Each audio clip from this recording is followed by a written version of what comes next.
Et je me demande, parce qu'en fait, pour faire simple, hein, la laïcité, c'est la neutralité de l'État et non des citoyens. Pour légiférer sur les élèves au sein des écoles, on a la loi de 2004. Soit. Mais pour tout ce qui concerne... Et vous la contestez, la loi de 2004? Absolument pas. D'accord. Absolument pas. Quand je vais aller à l'école, je retirais mon voile, je ne me suis jamais opposée. Je n'ai jamais causé de problème par rapport à tout ça.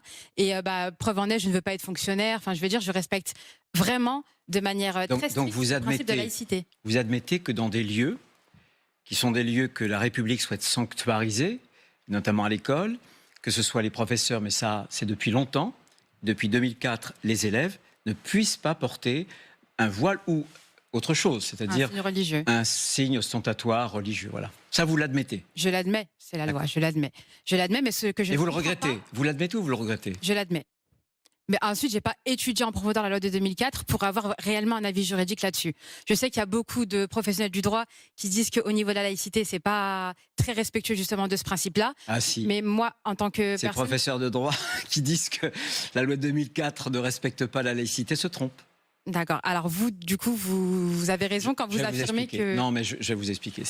Vous avez raison, il y a des obstacles pour l'université. Non, il n'y a pas d'obstacle, c'est illégal. Vous avez raison. Non, je dis qu'il y a des obstacles. Pardon, est-ce que je vous ai coupé? Est-ce que vous souhaitiez... Allez-y, on échangera. D'accord.